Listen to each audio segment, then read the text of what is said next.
Welcome into the horse race. I'm Daniel Vaughn, senior columnist at the Conservative Institute, and today for this inaugural episode, I've got a jam-packed show for you. Is Donald Trump in polling trouble? That's something that Newsweek asserted in one of their columns. We're going to talk about that because looking at the data, I don't think that the data really supports the fact that he's in polling trouble, at least not right now. It's too early to say that. We're going to break down some of the post-conviction polling on things that we've learned since Donald Trump's conviction has come out. We're going to go into why Pennsylvania is in polling trouble right now. We actually have some polling trouble there just in general, as well as the new model wars that are out. You've got 538 with their election model. You've got The Economist with their election model. So there's a lot that's coming out right now regarding the upcoming November elections here in the United States. So we're going to kind of dive in, go through all of that, and hit some of the bright points. So right out of the gate, what we're going to hit here is the polling trouble, allegedly, that Donald Trump has. And Newsweek was the one who had this story, and they are asserting that Donald Trump is in trouble. So here is the story on Newsweek. Donald Trump suffers quadruple polling blow, huge polling blow. You can go through the story and they go through the different polls that they've hit and different things on that point. But the point that I would have here at the top is that while post-conviction polling for Trump has shown some tightening, Donald Trump is still very clearly leading the race, at least in terms of polls. He's leading on the key battleground states, and he's even leading on a national level. And it's important to keep these things in context when you read these types of stories. Yes, it's kind of clickbaity, but it's still not accurate to say that he's in polling trouble. Things are tightening, but if you're measuring by head-to-head or even the five-way race when you're including Robert F. Kennedy Jr. and the others, it's a much different race. So what we're going to start here is with the polling averages. We're going to come up here and look at Real Clear Politics. So this is one of the best places you can go if you have any questions about any of the national polls. Real Clear Politics gives you a good idea of what's happening in the nation at any given time. So the first thing we're going to look here is at the two-way polling between Donald Trump and Joe Biden. And so what this is you in these polls, you've got to pick somebody. You've got to select Trump or Biden. Sometimes there's a not sure, but it's a binary choice, and you've got to make a choice within these polls. So it's a good idea to use these to figure out, if you're cutting out the third parties, where are people going? Are they ultimately not voting, or are they going to herd into one of these two candidates, since these are the two main ones? And the thing that you see here in the Real Clear Politics average is that Donald Trump is still leading. It's much narrower, but 0.4 points is a lead in this polls. You have a few pro-Biden polls, some ties, but the general run here is that Trump is leading. And the reason, even though it's narrow, it's important to point that out, is because if you get down here and look at the charts at Real Clear Politics, you see the real trend line here. And you can see the important date to remember here is September 11th, 2023. That was the last date that Joe Biden led in the Real Clear Politics average. So that's the last point we have. I'm getting close to a year now where you have Joe Biden with any type of lead in these averages. You see things get close. We certainly had some earlier this spring, and they're obviously close here, but there still is a gap where Trump is still leading. And when you're looking at the quality of the polls here, you see, Daily Kos has one with a tie. CBS News shows him with a 1-point lead. Emerson and some of these others. We're going to get into some of those, but you see a distinct trend here where Trump is continuing to maintain a lead that he has held. And why this is so important is that if you go back and look historically, Donald Trump didn't lead in the polls really at any point in 2016. He didn't lead at any point in 2020.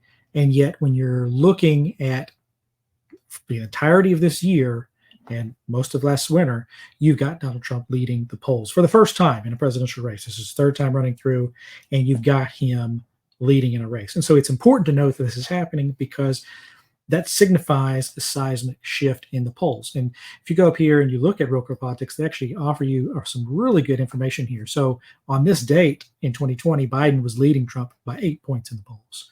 Clinton was up by 4.5. And now you've got Trump here at a dead heat. So compared to 2020, you've got Biden losing 8 points from where he was last time. And from where Clinton was, you've got almost a 5 point difference here. So there is a very large difference from where we were when you're comparing this election into 2020 and 2016. The polling is just stark when you actually compare it to previous elections. And so even with, and if you note here that the conviction comes out on the 31st, and so we have a lot of June polls in here now, and the trend line is still the same. They have things narrowed. Oh, absolutely. I mean, you can compare this down here in the chart where you've got a much larger lead in the early winter, and for most of last year, you have a fairly significant 2 point Trump lead. So from 1 to 2 points, this is now narrowed down to about a half a point, give or take, depending on what polls come in. So the race is tighter in terms of having Trump and Biden closer to each other in the polls. But the trend line is still there. You have Trump leading. And so when you see these headlines, like in Newsweek and others, where it's just a big polling blow, the question is, what are you comparing it to? Because 1 to 2 points, a shift in the race is significant, but it is much larger to compare the shifts that we've seen for Biden, where he's losing ground from where he was at this point, and even where Clinton was. He's below that point, several points below that. So the race has tightened because of the conviction, but it is not over. In other words, this is not an instance where you would say, oh, well, because of the conviction, Donald Trump is now clearly losing in the polls. That's not the case. And even if Biden were to take a 1 to 2 point lead, which is what I expected coming into the conviction storyline, he would have to maintain that through to November. This is a very short time frame here. So there's more room to grow here for both candidates, but for right now, post-conviction, the first few weeks out here, the conclusion is pretty safe to say that Trump is still leading. And Harry Enten, he's a great elections analyst over at CNN. I wrote down his quote. He said the majority, although not all, of the evidence suggests a bump for Biden post-Trump conviction. Not a large bump, but 1 to 2 points in a tight race ain't nothing. And that's exactly right. That's what we're talking about here. And when you look at what the White House, particularly in the coverage of what they were looking to have with these types of stories, they were really expecting something much larger. They're wanting this to help carry them through to election day, and they're just not getting it. This is not what you would want if you're in the White House, because as soon as this story drops, you've already got the Hunter Biden stories coming out. You've got Biden's videos of Biden at these different events that all look bad with his health and his capacity to do the job. So you have these conflicting stories hitting at the same time. And additionally, if you look at 538's approval ratings for Joe Biden, he's hitting all-time lows at the same time that you have these conviction numbers coming out. So it's, while you can point to a much closer race with Trump and Biden, it is also fair to say that Biden is not getting the numbers that he would have wanted at this point in the polls. And if you look into some of these different pollsters, they would tell you the same thing. So the INIT tip poll here, they show a tie. Well, previously, they showed I believe it was a +2 advantage for Biden in their polls. So you saw the race actually move towards Trump for them post-conviction. And that's what their conclusion was. They said that one of their conclusions in their polling was that they saw Trump gaining ground in this. The CBS News was one that made big waves over the weekend. They previously were a Trump +2 margin. Now it's a Trump +1 margin. So these things are shifting. Morning Consult has been Trump +1, Biden +1, so that's bounced back and forth. So there's been a lot of movement, but it's been small movement in the 1 to 2 point range. And because it's still early, it's hard to tell where this is going to settle. But you would imagine that after things settle down here for a little bit, you would see a reversion to the mean. And what I mean by that is looking here, and you would expect it either to return to something like what we saw in the spring of this year, or maybe something over most of the course of last year and into the winter, where Trump held a fairly sizable 1 to 2 point, and sometimes even 3 point lead in these polls. So the takeaway, I would say, from the post-conviction polls for Trump is that while things have tightened, the overlying trend lines are the same. Donald Trump is still leading these polls. And so you have to keep all these things in context when you're doing an analysis of the news. It's what a lot of people did is they had pre-baked notions of what they wanted to say after this. This is going to help Trump. This is going to hurt Trump. This is going to help Biden, and so forth. data is often a lot messier, and you have to keep that in mind as you're doing this analysis. And so that's even true here. If this is the two-way race, you can move right into the five-way data. So this includes Robert F. Kennedy Jr. And so you're going to get here, you still have Trump at in a 3-point lead. And some of this is a little bit older because, you still have some of these late May ones in here, but you've got Emerson out here, well out in front. They're in June. They have a 6-point Trump lead once you include Kennedy and Jill Stein and Cornel West. The Economist has Trump at a 2. And so even Yahoo News, which was a Biden poll before this, you include these other candidates, and all of a sudden you've got a Trump lead again. So you put all this together, you get a much different story. And the story is Donald Trump is still very clearly holding a fairly commanding lead, at least by his standards. Because, again, even here, you look at this five-way data. Biden was leading by 8, Clinton by 4.5, and now you're looking at an almost 3-point swing. So when you take this, compare this to Biden, that's an over 11-point swing.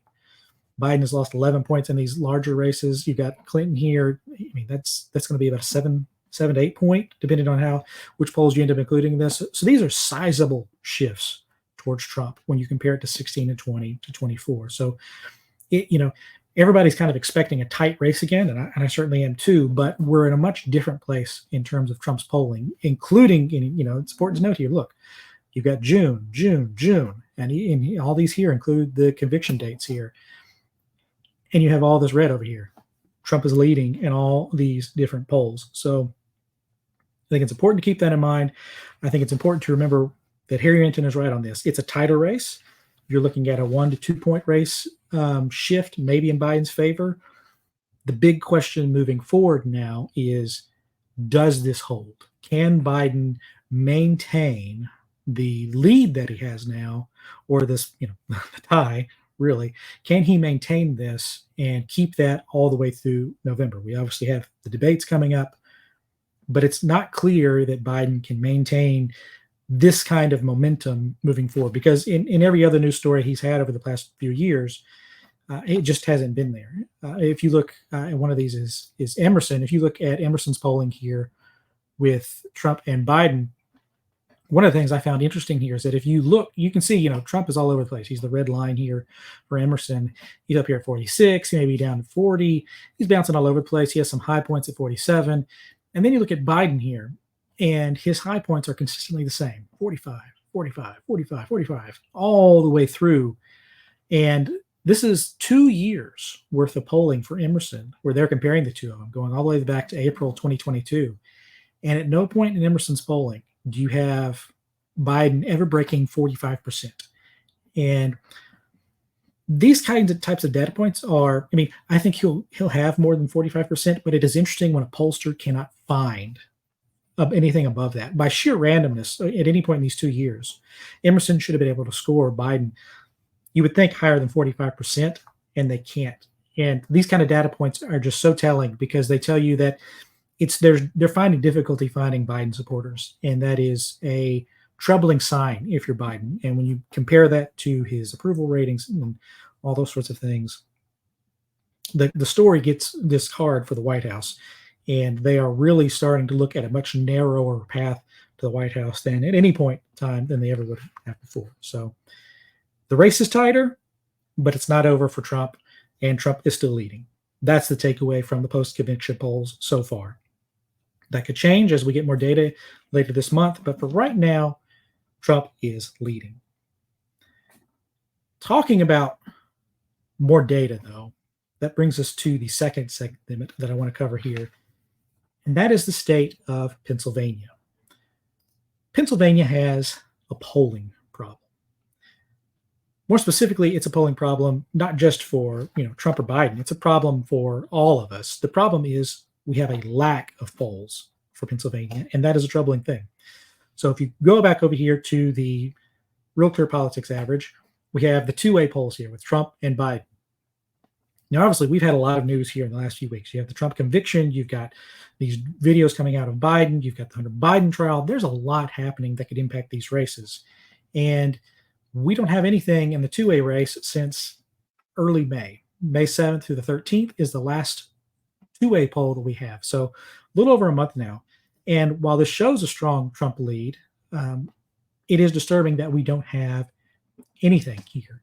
And it's the same when you get into the five-way polls here, and where you're including Kennedy, Stein, and Cornel West. We have one poll.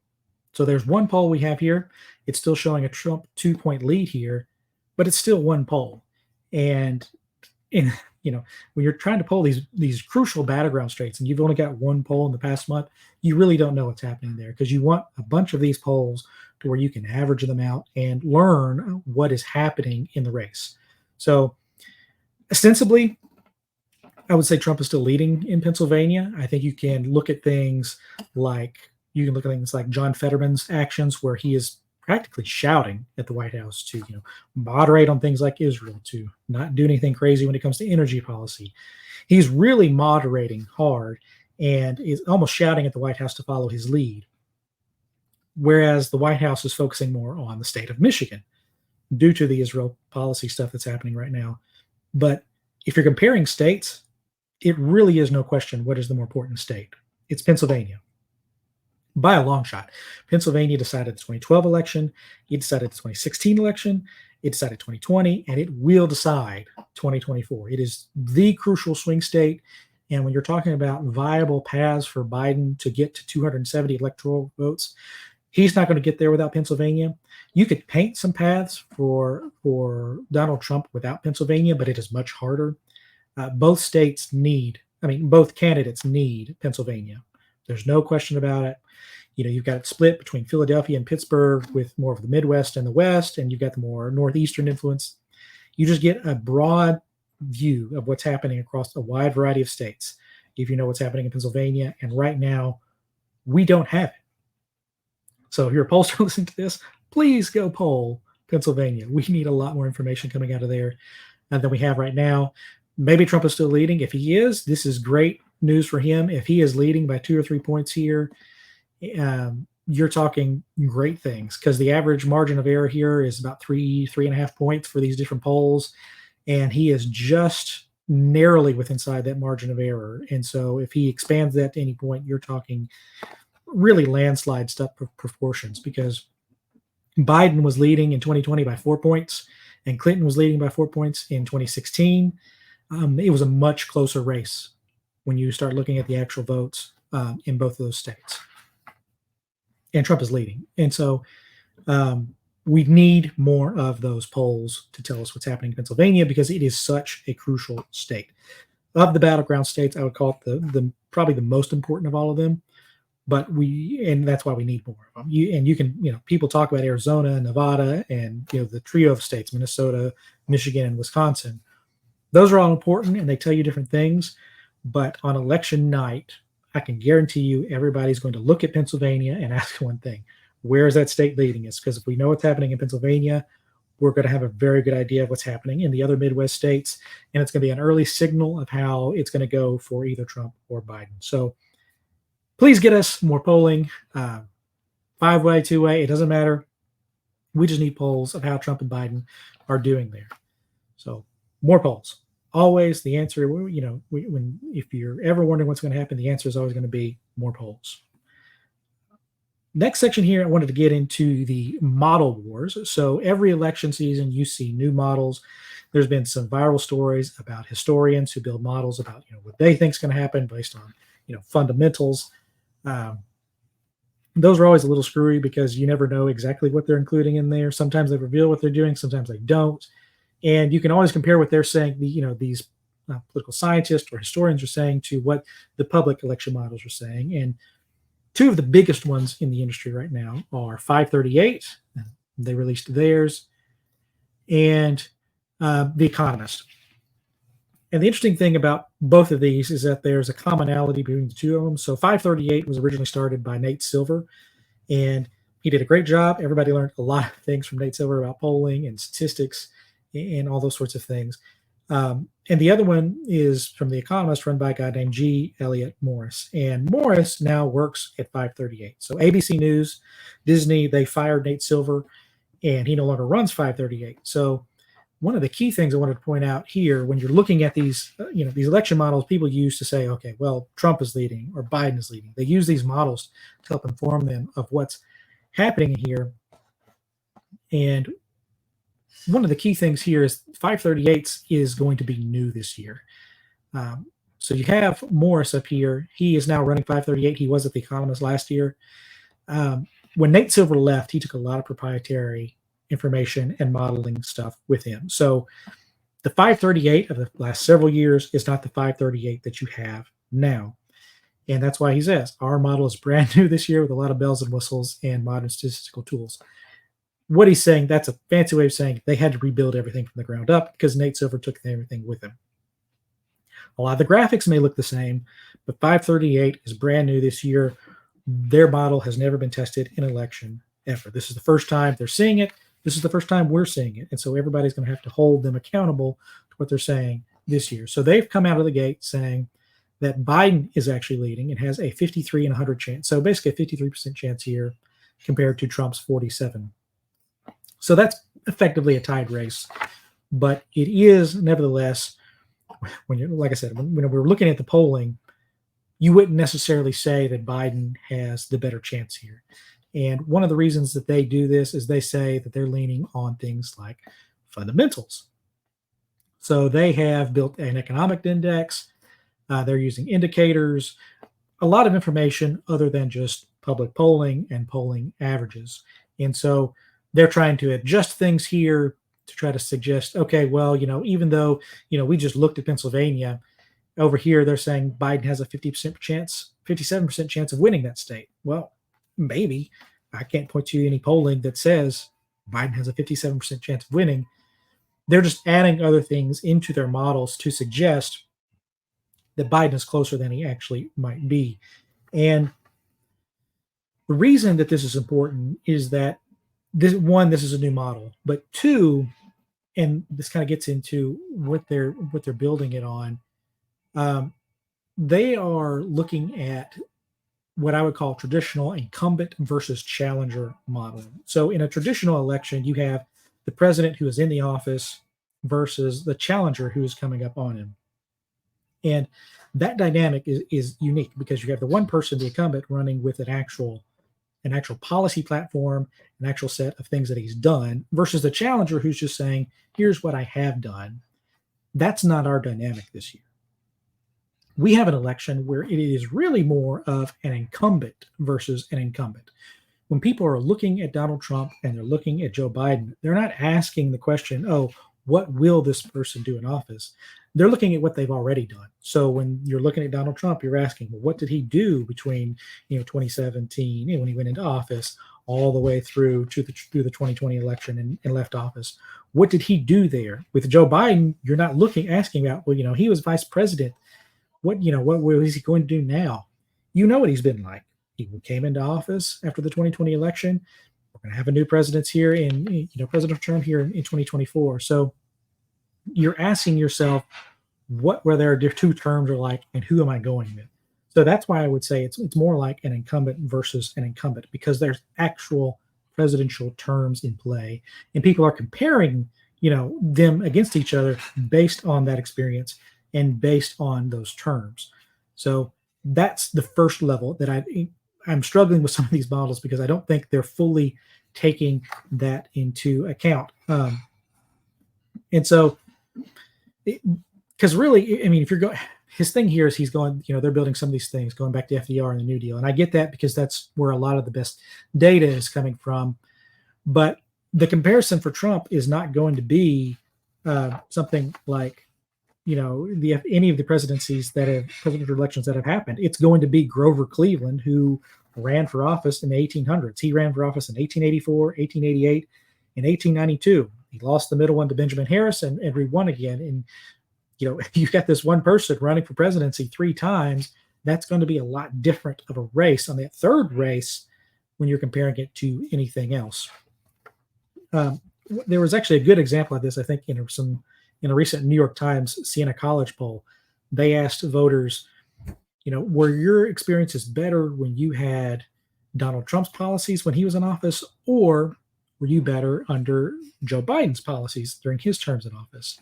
And Trump came out ahead in that poll. Voters overwhelmingly said they fared better under Trump's time in office versus Biden's, and they preferred those policies back and forth. So that's not a question that you can ask in traditional polling analysis where you've got a challenger and an incumbent. Obviously, Trump is challenging Biden and trying to take back the office here, but he's not doing it from a traditional challenger's standpoint. He's doing it from the standpoint of, I have 4 years in office. I'm wanting to redo those types of 4 years and conduct similar policies. And if you like that, I'm going to do that again. And same thing for Biden. He's like, I've had the last 4 years. I'd like to do this again. So when you're trying to model that, it's not going to follow a traditional analysis. And in my mind, I think you could take and give them both an incumbent's advantage and just sort of compare from there, because the underlying fundamentals of how you build these models are not going to be the same. This is a unique race with unique circumstances here. 2020 was also wonky because you had the pandemic. That's no longer a thing here now. And Donald Trump was effectively judged in that election on the pandemic, which is why it's not come up a lot in this race, and nor has the 2020 economy, because everybody knows why the economy sank in 2020. You're not going to measure Trump by that. You're going to measure it by pre-pandemic things. And when you start doing that, you start seeing a lot of different answers to some of these polls. And that's why people are saying things like, I fared better under Donald Trump's time, because they look at the pre-pandemic time as better than the post-pandemic time. And you just have two different presidents running things there. And for better, for worse, for both, they're getting blamed and given credit according to the time that they were in office. And so when I see these things, I can fully agree that it's an even race, but I would not use the same criteria that they would use. And I think this is the other way to compare this is to look at what The Economist is doing. So The Economist is another model here, and it was built last year by G. Elliott Morris, who's now at 538, and they haven't really changed anything here. And they talked about it on Twitter, what they were doing, and it's the same model that they used in 2020. In 2020, this model said it gave an 83% chance for Biden for winning. Now they've got Trump at around a 65% chance of winning. So when you're comparing 65% to Biden 53%, that's a fairly significant swing. So the model that Morris built last year that correctly predicted Biden would win, 83% there, it's now swung to Trump. At 538, where you've got a brand new model that's never been tested, and they're trying to pump a lot of new things into it, it is somehow coming to the conclusion, when you factor in all the polling, that Biden has a slight chance of winning. And, The Economist's main guy here, he even says that, Trump is up by a point in national polls. And the main thing they're looking at here is the margin in a lot of these swing states, from near ties to major leads. Georgia was a state that Biden won. It may not be competitive this cycle. These are fairly significant changes that we're seeing from 2020 to now. And so, you've got the fundamentals, which they look at. If one of the fundamentals in everything that you always look at is the approval rating for a president. In 538's own approval ratings, Biden's sitting around 37% right now, which is all-time lows. And so I have no idea how 538 is coming to that conclusion. I can understand how you can come up with a 65% Trump percentage of winning just looking at the polls and comparing to where Trump was at this point in previous times. I can understand how you can get there. That doesn't mean this is a lock for Trump, but I do understand how you can make that analysis and get there. It makes far less sense for what 538 has done, and they've taken some heat.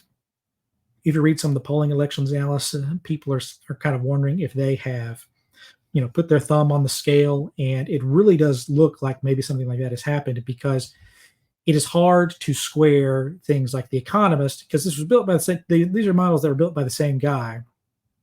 And when you use his analysis from last year or last election cycle, it's pointing to Trump. If you look at his new thing, and we know he's more on the left-leaning side because he's kicked out conservative pollsters from 538. You're seeing a much different result. And it's just interesting to compare these two models. Every election cycle, you see these models go to war. Nate Silver doesn't currently have one this year. He's thinking that he's going to build something up. But the old 538 is going to be brand new, so you can't compare it to anything that was done previously under Nate Silver. And The Economist, which is a different one, but run by the same guy. Same guy has two models out, basically, and they're pointing two different directions.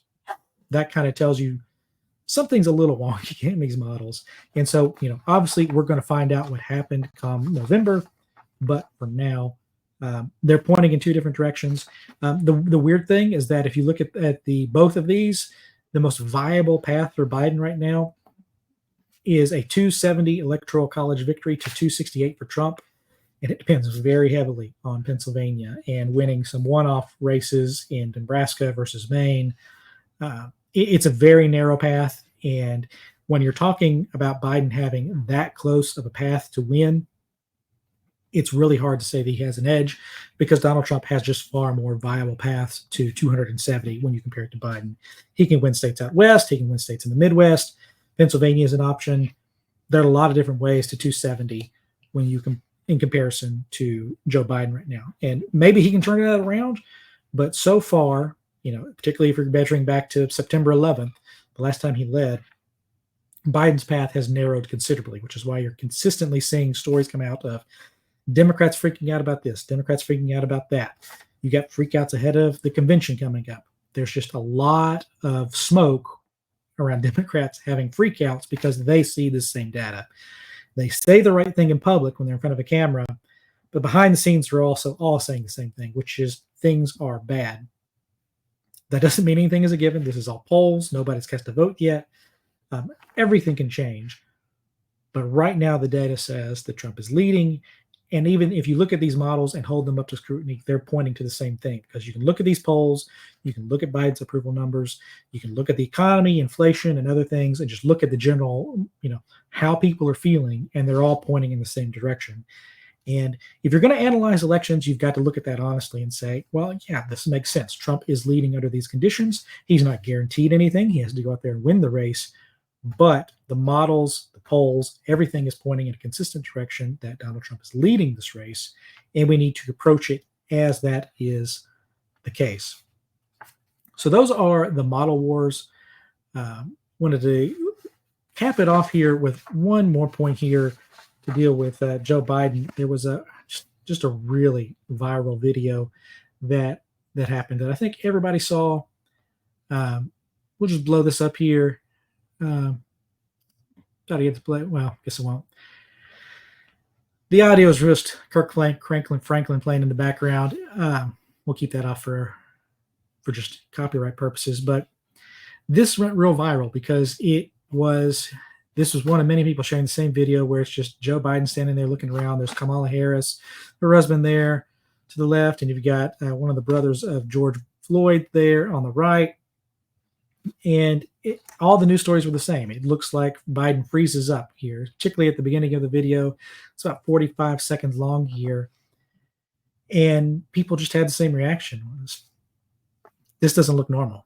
I mean, this guy, he's talking about drugs. And this was the only video that I could find here real quick. But other people were sharing other ones. And it was all the same thing.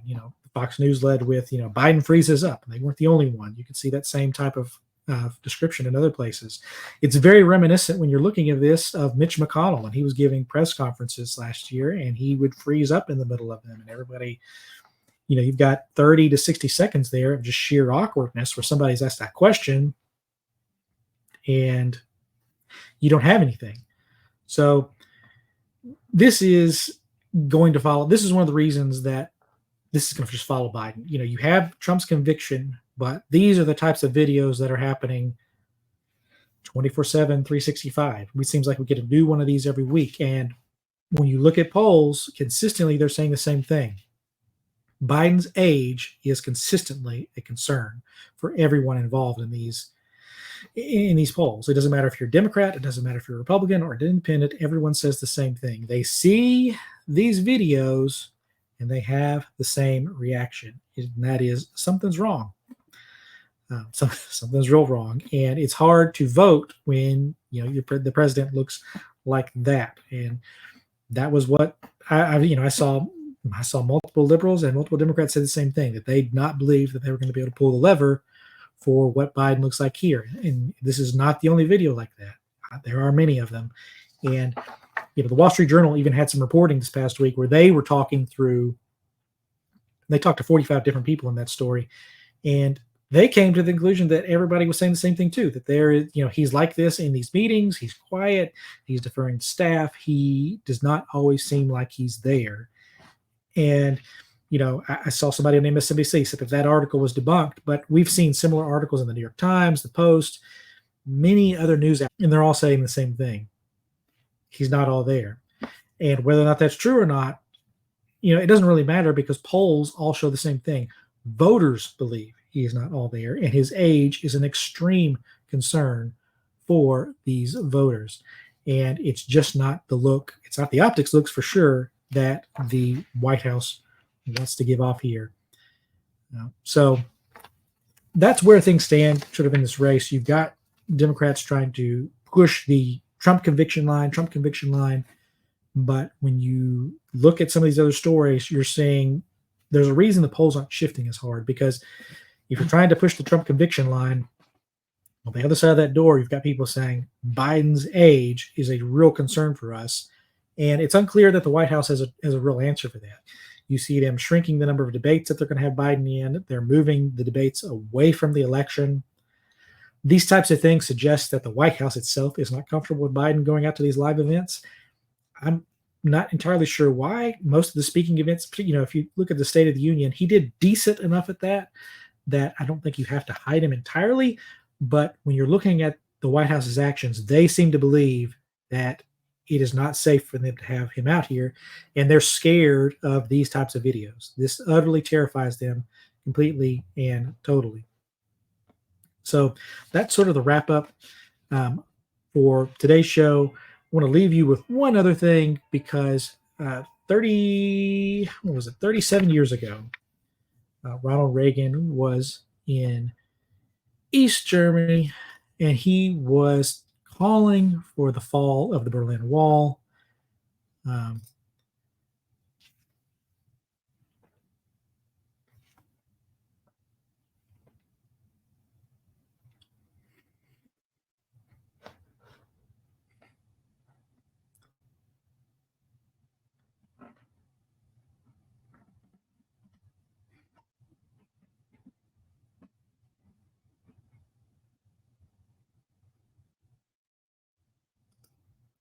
So that's the iconic Reagan clip. That was 37 years ago. I'm recording on June the 12th. That's when it happened in 1987. So there is a good clip to, we've got all this election stuff. It's good to keep history in perspective when you're looking at all this, because America has had great moments. We may not have the greatest leadership now, but we've had it great in the past, and I think we can get back there again. So thanks for watching today. God bless, and God bless America.